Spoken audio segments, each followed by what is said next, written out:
Secret Network has a major uptick in price. Avalanche looks to capitalize on the GameFi segment. Will this give AVAX some boost? Nike launches a Web3 platform called Swoosh. Binance shares six commitments and principles for centralized exchanges. Sony files patent for tracking in-game digital assets with NFTs. Polygon hits a record for active wallets for the month of October.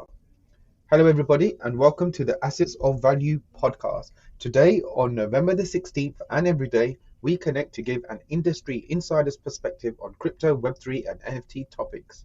We are the founders of Assets of Value, a Web3 research organization. Our podcast is not to be taken as legal or financial advice. As always, Abe, kick us off with what the market is doing today.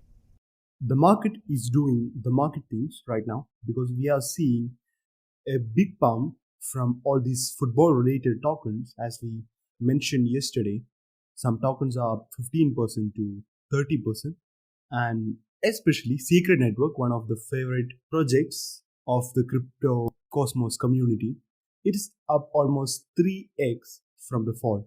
So Secret Network fell around in the $0.5 50-cent region, and currently it's above $1, and it went up to $1.6. So this is pretty big for any Cosmos ecosystem token, because even after the rejection of Cosmos 2.0, the network holds value and it networks hold narrative. What has caused the actual uptick? Okay, so yes, it's bounced quite considerably since its fall within the latest crypto crash. But any insight onto what's caused that major movement, upwards movement in price? Well, Secret has been active socially, like they have been actively building a community, and there's this concept called secret agents who will be a potential force in the blockchain space who can help this community to onboard into Secret, maybe educate them, etc. I think apart from that community centric initiative, Secret has been fundamentally going through a lot of major changes, like they have decided to increase and accelerate the burning process, etc. And currently, the network is primed for its next mainnet upgrade also. So, interesting days ahead from Secret. It's one of those protocols that doesn't have a direct competitor, and hitting the price point that it was on, I think a lot of investors did see that as an opportunity to get behind this token. Yeah, like you said, let's keep track of Secret. It's definitely a player within the crypto ecosystem. Avalanche looks to capitalize on the GameFi segment.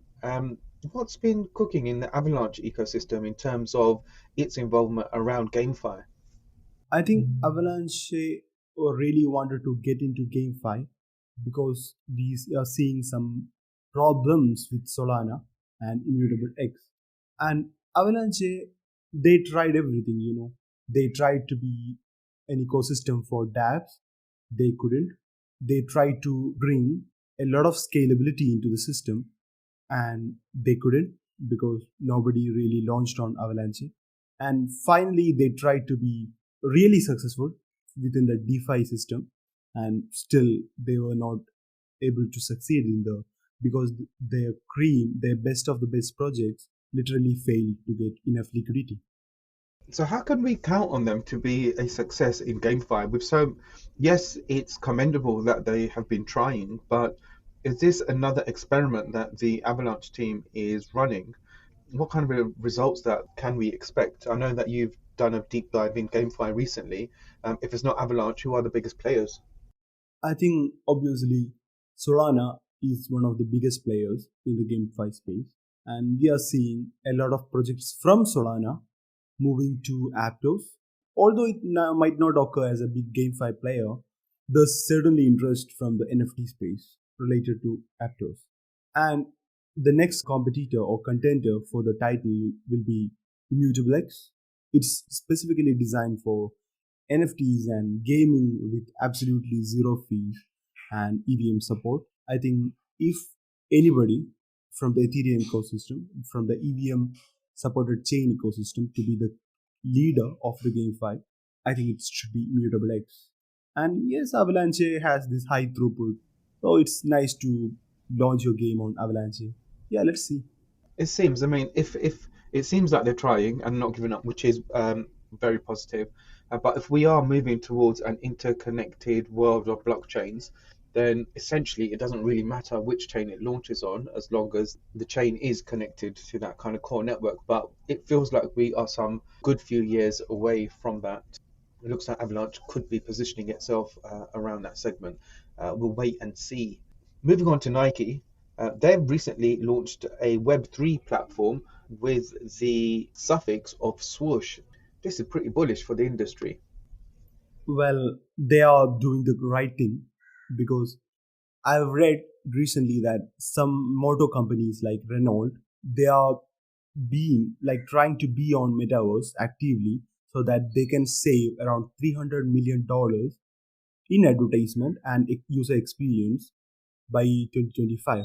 We are seeing companies moving to metaverse like crazy, and there should be some pulling factors for them to move into metaverse because they understand the technology is much more robust than having a physical store nearby, because most of these potential new users for the company will be exploring it in the digital space. I think they are moving in the right track, especially Nike, given the fashion and sports giant it is. It's the right move for Nike to be in the metaverse. And I think their new app will be just a starting point for that. I would agree. I mean, I would go as far as saying that Nike began life as a sportswear brand, moved into sponsorships and corporate entities. But above all else, it's almost like a lifestyle brand now. So certainly positioning itself correctly in this culture revolution that we're having related to crypto and NFTs. We've seen it's not Nike's first foray into digital assets. They have teamed up recently with RTFKT and done a collaboration with their Nike Dunk Genesis Crypto Kicks collection, and that's been hugely successful.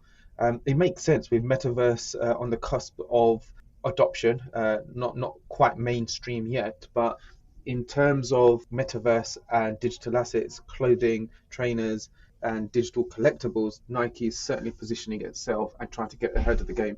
We've seen Prada do it. We've seen Hugo Boss recently collaborate with other NFT collections, imaginary ones, and the recent Hugo Boss collaboration springs to mind. Prada is also in this space.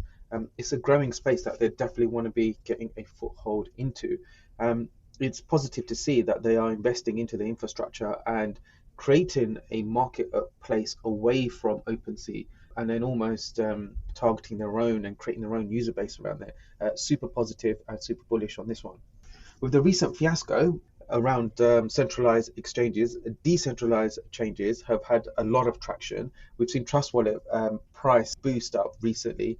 Binance has come out and said that it is sharing a 6 commitments and principles for centralized exchanges. This is timely, yes. Much needed, yes. What's your thoughts on this? I think CZ is trying to play the long game here because recently he advocated that Binance is strongly investing in the blockchain DeFi space. Now we saw it coming because Binance owns, what I mean by owns, Binance has a major share in some of these DeFi related wallet services. Like when you consider SafePal, the token is SFP. Binance has a major share in it. And then when you consider the biggest BNB chain ecosystem, AMM, that's PancakeSwap, Binance owns it. And when you consider the biggest wallet, like smart interoperable wallet in the BNB chain ecosystem, and even we can say it's an all-in-one wallet. You can even store Polkadot and Cosmos in it. The Trust Wallet, Binance has a major stake in Trust Wallet also. So ideally, Binance is playing the long game here, and I can see a really good intentional push from CC's side for this.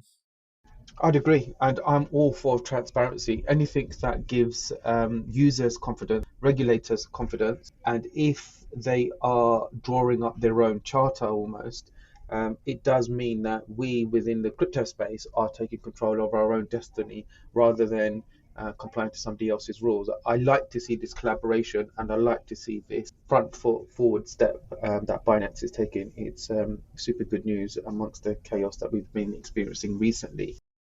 We love to comment on active wallets. Yesterday we were discussing Polkadot and its increase.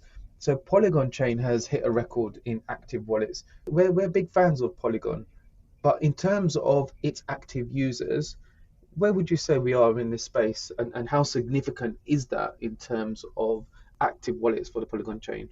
When it comes to the active wallet user counts in the Ethereum space, it's the data is unreliable and is difficult to track because you know that you can use a single Ethereum address for BNB chain, Ethereum, Immutable X, all these layer 2 solutions, etc. I feel we are seeing an improved number of Polygon users because Polygon has been busy doing all these Web2 partnerships, and this might be the beginning for Polygon to be considered as almost as equivalent to Ethereum, like the cheapest alternative to Ethereum because it has the same infrastructure and architecture, it has the support from Ethereum community and everything. So maybe Polygon is primed for a big move when it comes to the next bull run.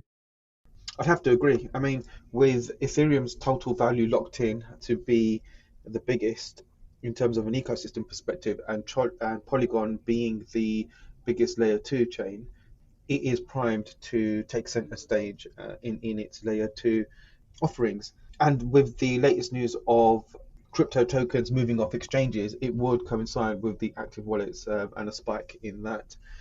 Just before we quickly wind up, yesterday we did say that we will give you 3 tokens or 3 NFT topics. Right now, I am going to go on the record to say I'm not looking to purchase any NFTs at the moment, but perhaps on Friday we can give you a longer session and give you a bit more of an insight as to what we're looking at and what is deemed as good value. And I know, Abe, on your side, a quick question: would you be holding stablecoin? Would you be buying or DCAing into some crypto coins right now, or would you be buying NFTs? Well, I consider myself as a value oriented investor. That means I always hold some stable coins just to buy in case if there's any unforeseen incident like a black swan event. And then I spend a lot of my portfolio and a lot of my attention in high cap coins and layer 1 projects. That means they are infrastructures on which other dApps and other projects can easily build into. In that aspect, I buy some Polkadot, some Cosmos, and everything. I'm not buying NFTs right now because I'm waiting for all the dust to settle in the Solana space. I'm waiting for the Ethereum space to have some action. And probably I'll be buying some NFTs when Luxo come into mainnet, like mostly fashion related NFTs, because I think the ultimate value accrual mechanism in a extremely advanced economy will be fashion. And if Luxo is primed for it, I think their NFTs will have a much larger value than any other NFTs existing in the space right now. So I'm playing the long game. I'm playing the wait game also. Fabulous. Always a bit of alpha there. Yes, layer one blockchains and sit and wait for NFT entries. We'll give more of an insight in this topic on Friday. As always, this has been super fun. I'm glad you were able to jam with us today. That's it. Until next time, thank you, everybody, and we're signing off.